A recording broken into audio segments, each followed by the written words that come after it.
on YouTube. We have gubernatorial candidate Dayna Foster. Dayna, welcome to Community News and Thank to you. coming out. Thank you. It's a pleasure to have you. Let's jump right in. Okay. Let's find out who Dayna is real quick, and we'll go from there. Absolutely. So I am actually a former Broward County public school teacher. I just concluded my last year teaching right on June 30th. Before that, I worked within public libraries under the Broward County public library system. So I've been a public servant since I was 19 years old. Okay. And I tell people that public libraries is essentially a social good, right? And we fill the voids and the gaps that government often leaves behind through poor public policy. So whether that's offering literacy classes to constituents, helping seniors with their applications for Medicare, helping constituents with applications for grants, with the youth, helping to prep them for ACT, SAT prep, homework help, offering internet hotspots for our veterans, you name it, right? So filling in those gaps. And after being in libraries for about 10 years, I transitioned into becoming an educator for the last 5 years. And so I've been a teacher at my alma mater of Fort Lauderdale High School. So go Ls. Okay. And being a teacher in 2026 is not the same as being a teacher like in 2006, let alone 1996, right? In this day and age, we are seeing that there's no way to escape politics from your classroom because of the state of politics within Florida and the country. And so what we are seeing right now is the facilitation of Project 2025 being spread throughout our entire state. And then now it's reaching us as educators, like within our classrooms. So you have talks about teachers being armed with firearms in the event that there is an active shooter. And most of us educators are not comfortable with that taking place. We're also seeing the rolling out of the FACT program, which is an alternative to AP courses, specifically in U.S. history. And it's to, as Republicans say, combat the woke agenda, to provide factually accurate information, as if we're not already doing that.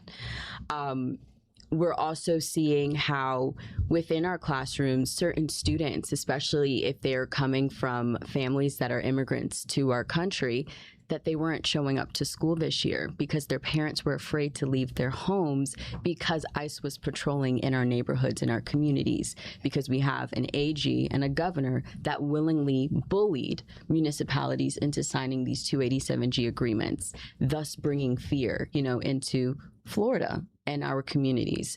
And so after looking at what happened in the 2024 presidential election, it made me say, okay, let's look at Florida. We've got midterms coming up. Let's see what's exactly, taking place on the home front. And my first kind of go-to look was for governor. And I saw that David Jolly was pretty much the only front runner in the race for the Democratic primary, because I am running as a progressive Democrat. And I waited about a couple of months, because this was at the beginning of the summer for 2025, so around like May. And I waited all throughout the summer to see which one of our Democratic Party leaders were actually going to jump into the race and challenge him. And no one did. So by the end of the summer, in true American fashion, I jumped into the race. I became the leader that I was looking for. And here I am an entire year later with a grassroots-led movement that we've been curating and cultivating. And when I say we, I mean myself and the people of this entire state. And now we are literally the direct competition for David Jolly in the Democratic primary for this gubernatorial race. There really is in Florida a need to fill that void. Yes. To go back to sometimes, they say, let's make America great again. I'm going to be honest with you. I'm going to say, let's make Florida great again, because, Yeah. we've been suffering a lot under this administration. Mm-hmm. It continues to target, he takes on that. This administration takes on federal responsibilities. Yes. And federal government responsibilities, like immigration, Mm-hmm. Alligator Alcatraz. We spent Right. billions there. Right. So really, there isn't money for other things, but there's money for enforcement Right. of laws that we don't really have anything to I say. always say the money is never the issue. The issue is the morals and the ethics and the values and the lack of consideration for humanity within our state. I truly believe that we're in a humanitarian crisis across the entire world. But as it relates to Florida, right, we're seeing that the governor took funds from our emergency fund, right, to construct this makeshift, of a camp to house human beings on the sole basis of the fact that they came from a different country. Like, that's disgusting. And mind you, no one asked Ron DeSantis to do this at all whatsoever, right? This was of his own doing, his own Free volition. will. Exactly. And then at the end of it all, which is the irony of it, is that when he goes to seek reimbursement from the current president, he says, oh no, you're not going to get those funds. I never asked you to do this. And he did it to cozy up to Donald Trump. And it's like, look where it got you in this position where you've caused fear, you've caused division, you've also shown how hateful you are as a person. And then, mind you, now we have financial issues because we've used our funds, right, for emergency issues and emergency response just for us to not get the reimbursement back from the federal government. So that right there also shows a little bit of the deficit within the leadership that he actually possesses. Yesterday, I got a call from a constituent out in. It so happened that they were in Little Haiti, and they saw ICE. Yeah. ICE was there, and apparently, local police was assisting. So. Yeah. And that's because of these 287G agreements. Right. And so basically what that just means is that it's just something that local governments have signed, and that allows local police officers to support the efforts of ICE, which, mind you, immigration is a federal policy, right? And so the president and his administration are supposed to carry out immigration. Now, I truly don't support ICE at all whatsoever. And I know a lot of congressional candidates are advocating for the abolishment of ICE and then replacing it with something else that is actually more humane, because we have people that are dying within our communities across this entire country because ICE has no idea what they're doing. That's just my opinion. So I support that at the state level in the sense of, because I am a gubernatorial candidate, I know that my stances don't affect federal policy, but my morals and my values mean something to the people, right? So I like that. Thank you. And so with that being said, what I can do at the state level is ensuring that we are terminating these 287G agreements across our state agencies and public universities, because that falls underneath the oversight of the governor. And in doing so, we're not violating any federal law at all whatsoever. We already follow the law. Right now, what is happening with the current AG and the current governor is that we are overstepping. We are overly supporting the president and his efforts to bring fear and division and hate within this country. We don't have to sign these 287G agreements. They were optional. But local governments were bullied by Uthmeier in saying that it was not optional, because if they didn't sign it, then he was going to take legal action against them. So he put them in a very compromising position. And so underneath the Foster administration, I will ensure that with the new Democratic Attorney General, that we work together to help guide local governments out of their own 287G agreements, so that they understand that they can exit out of them, they can terminate them on their own, and we can move forward in creating a safer and welcoming environment for all Floridians across this entire state. One of the things I liked about your campaign was a lot of endorsements, and your endorsements come from like all angles. Let's talk about that. Yeah. So we have a couple of endorsements. We actually were endorsed, for example, by Orlando 5051. They were one of the first endorsements that we had received. And a lot of our endorsements are not actually like political entities. What they actually are organizations that are embedded within the people. The community. Correct. The service, the advocacy, and the activism. And that was part of the reason why I entered this race, because I wanted to challenge the system. I wanted to challenge the establishment. We have been 30-year losers as a Democratic Party. And it sounds tough and rough when I say that, but that's the truth. That's raw. It's real. Correct. You know, and what we have to ask ourselves as a party is, number one, are we truly the Democratic Party? Number two, remembering who we are. We are the party of progress, of opportunity, and of hope. And right now we are falling short of all three of those things as it relates to the people of this state. And so what we cannot do is run the same exact playing card that we have done for the last 30 years, especially when we look at even Charlie Crist. First time he ran after he flipped, he lost by 65,000 votes. Second time he ran after he flipped, he lost by 1.5 million.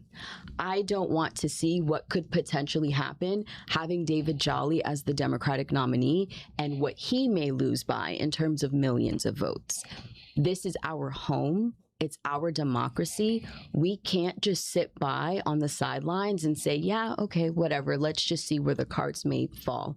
No, we have to make sure every last one of us are stepping into this midterm, making our voices heard through our votes, and making sure that we are being the catalyst for change. That's one of the reasons why this show went from an LGBT show to more of a political show, because I thought that we needed to bring out those Democrats and show that we had primary candidates that were just as good as you know the other side. And that's my grain of sand, my contribution to this midterm election has been bringing, you know, candidates who are of like mind and have, so that's my contribution. So people ask me all the time, what, you know, LGBTQ coming out, you know, it's not, we can transition. We could be at all sides of the spectrum, you know, and we are. Let's talk about something that impacts LGBTQs and everybody, healthcare. Everybody needs some type of insurance. Everybody needs some type of medical assistance. Let's, you know, Medicare for all. So I support Medicare for all, absolutely. But at the state level, my authority does not actually contribute to that progress. Great. So what I will say is, definitely vote for the congressional candidates that are running that support Medicare for all, whether that's Angie Nixon, Oliver Larkin, Bernard Taylor. We have some amazing people up and down this entire state that are running for Congress. There is. This year, there's really, Florida really has some really good candidates. Yes, absolutely. Sorry to interrupt there. No, it's okay. And so what I will say is that at the state level, what we can do is ensuring that we're expanding Florida Medicaid. So right now there's a petition. I forget the organization that's over it, but there's a petition that is being pushed through for signatures to be obtained. And in an effort to ensure that in the general election that we have Florida Medicaid expansion on the ballot as an amendment so that you can vote yes or no. And at this time, you do have to have the 60% majority so that once it passes, it can go to the governor's desk and then the governor can sign it into law.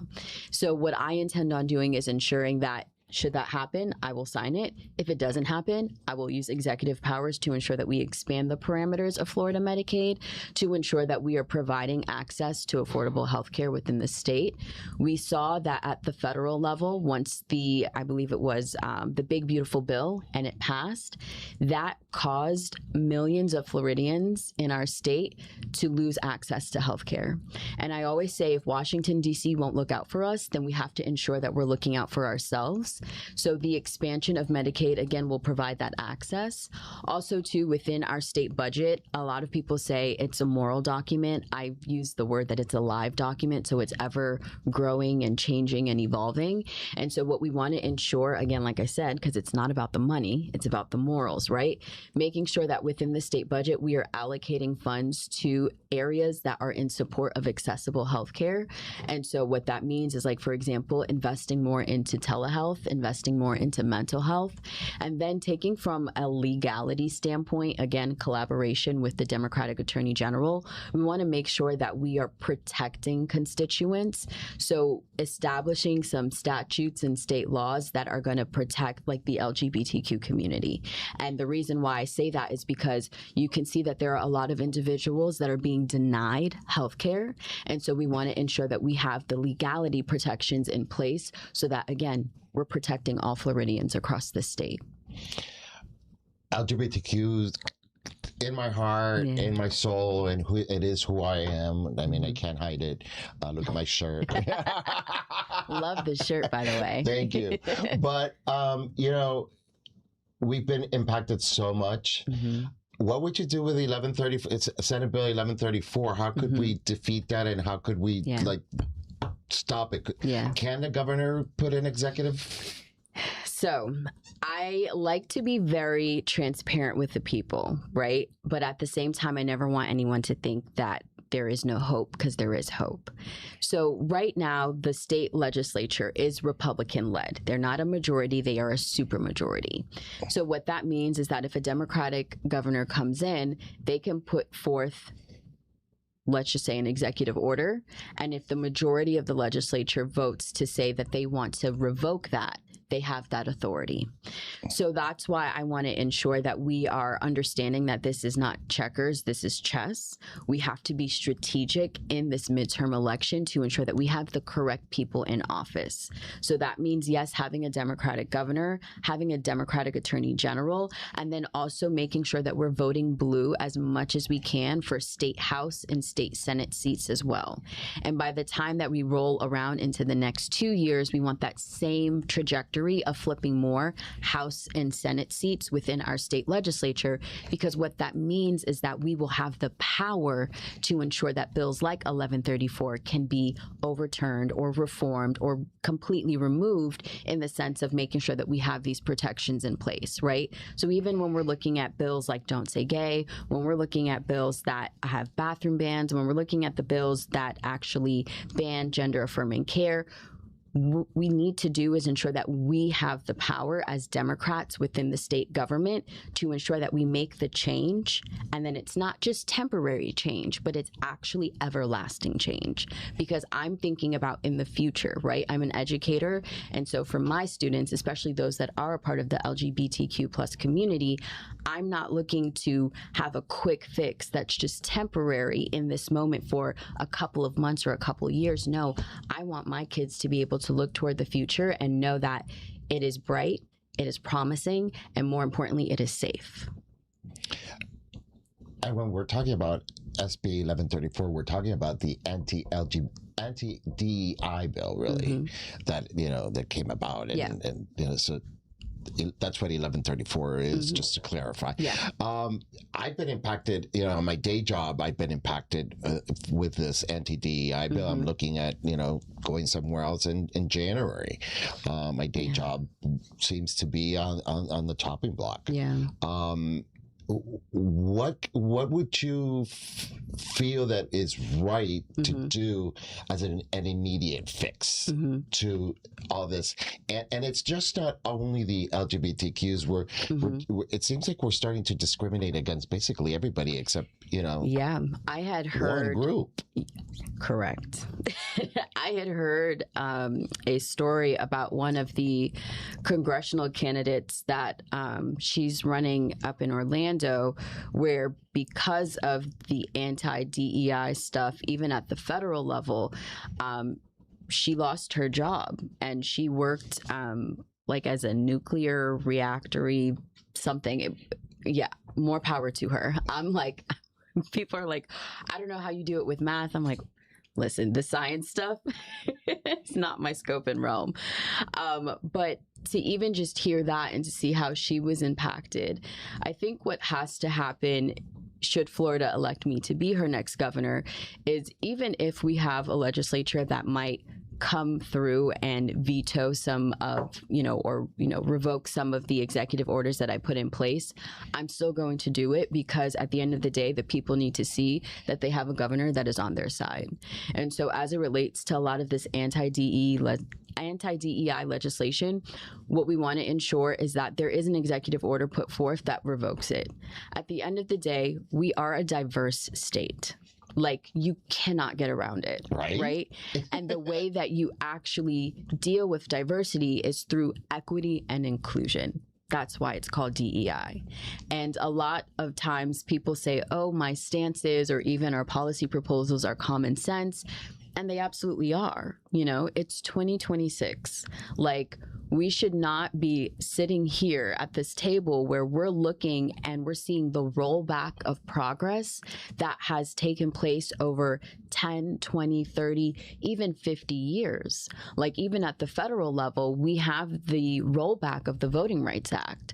So through Equal Ground, I signed a pact where I'm promising, and now this is on air, so it's on record, that one of my first actions as governor is to ensure that I'm pushing for a Florida Voting Rights Act, because if Republicans here in Tallahassee want to draft the Florida version of the SAVE Act, then we as Democrats can draft a Florida version of the Voting Rights Act.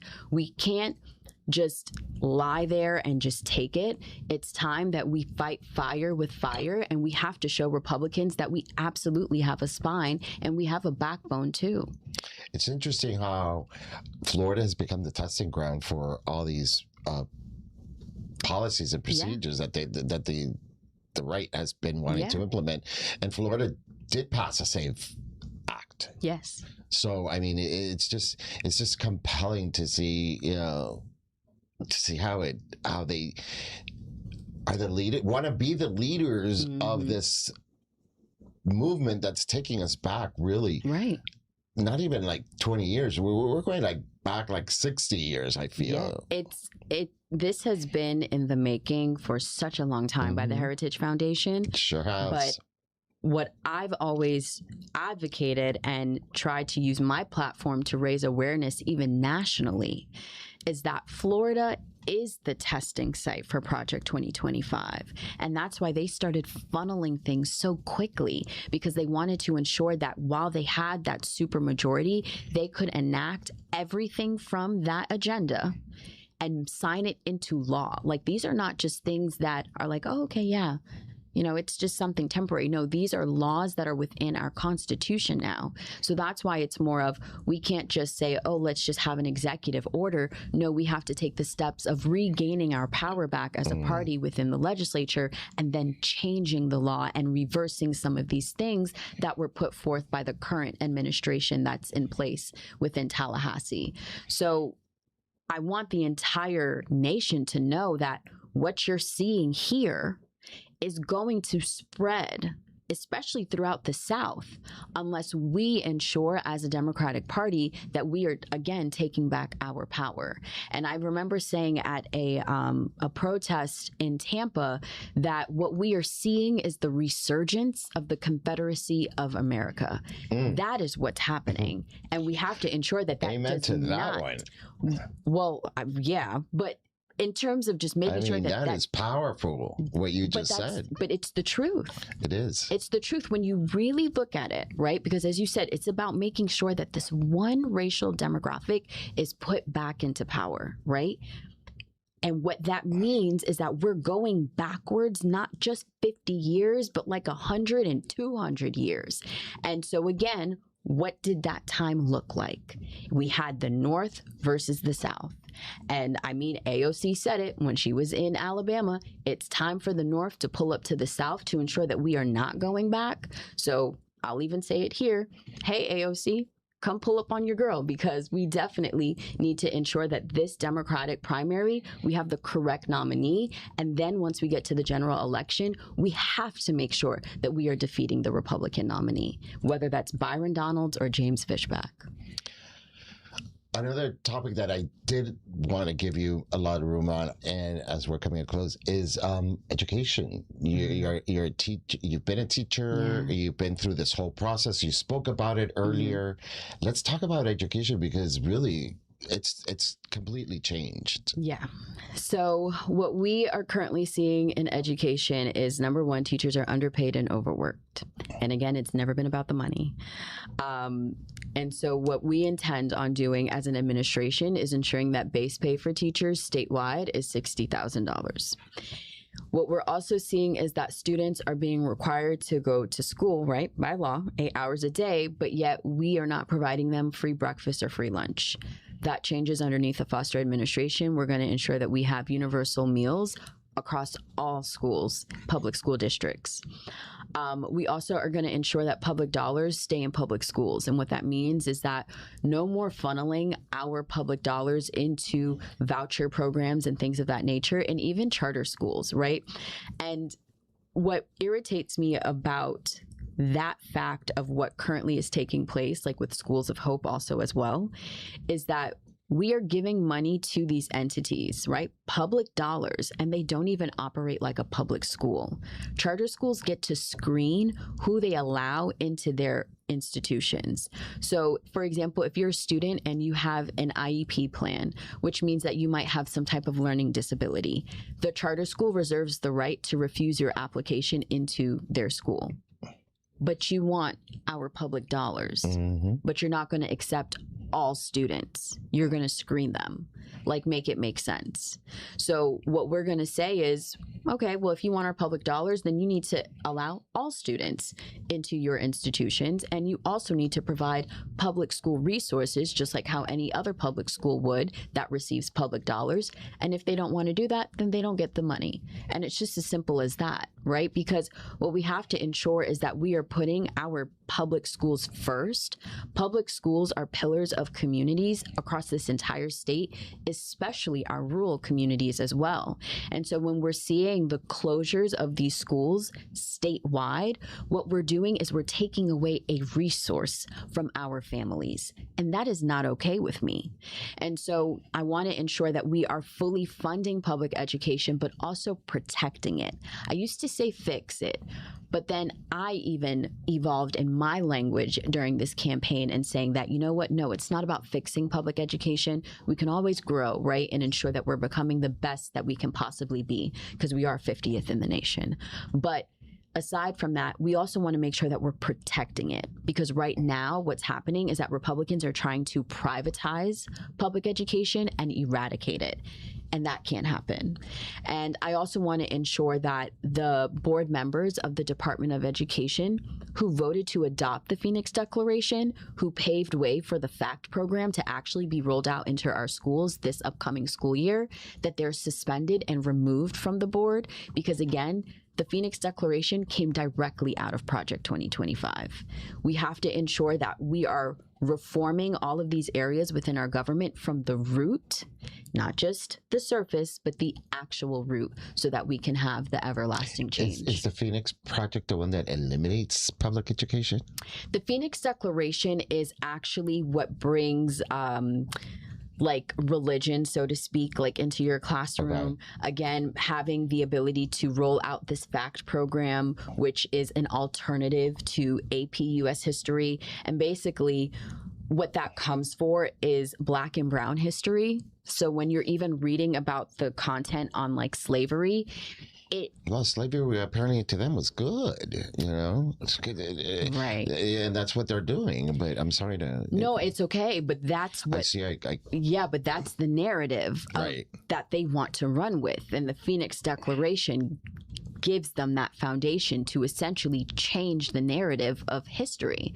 So to say what they want to offer a factually accurate curriculum where it's farther than that, like than the truth, like make it make sense. So what do you say to our Black and Brown brothers and sisters who are of that like mind and agree with them? What do you tell them? I mean, it's like you're voting for something that doesn't even like include you in it, you know? And that's what I feel that sometimes I'm going to say it, our Hispanic brothers and sisters fall into that trap, and they feel like they're so proud, and they belong, and then you just go up north 2 counties, and you're no longer American. You're now Mexican, or you're from the country that you belong, you came from. Right. So I would say to them that what I've learned historically is a lot of Republicans are always concerned with their bottom line, which is their, on a financial document, you have your bottom line, it's your total. They more so talk in green rather than red versus blue.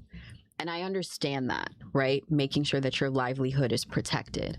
But ask yourself at what cost?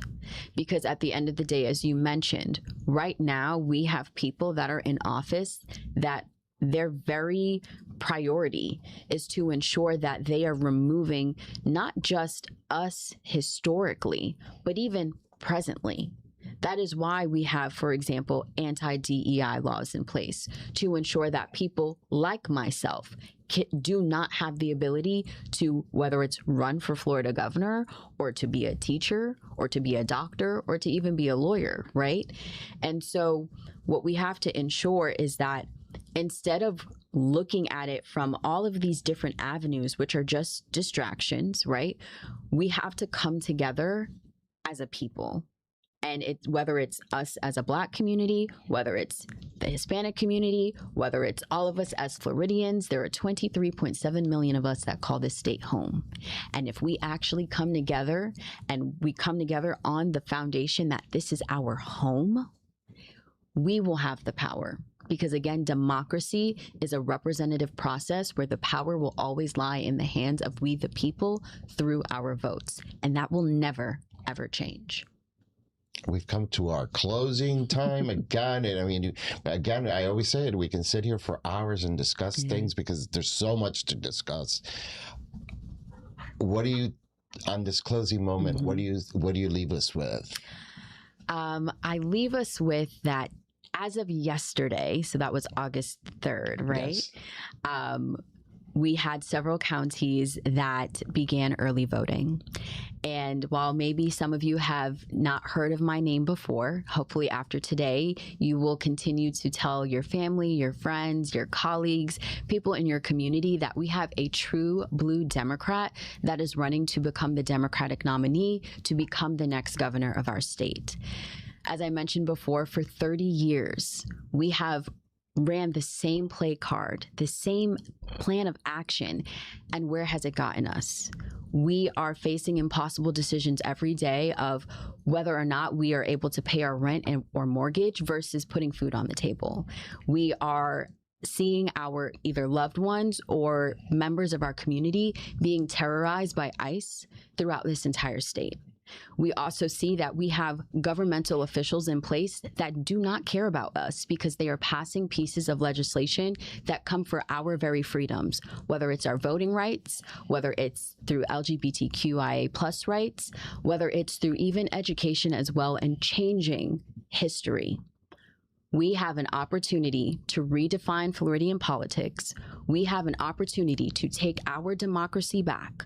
We have an opportunity to take one of our own, of the everyday working class, and put them in the governor's office to see what exactly is happening within our government. So I am humbly asking for your vote. Election day is August 18th, and we say here at Foster for Florida that we are not riding the blue wave, but we are igniting and spreading the blue flame. Because as I mentioned before, it is time that we fight fire with fire and that we show Republicans that Democrats do have a spine, we have a backbone, and then with me as your next governor, I am ready to take on Donald Trump because fascists fear teachers. On that note, we wait and see what happens, and we look forward to our next show. Thank you for joining us on this special live stream. Thank you. Dayna, best of luck to you.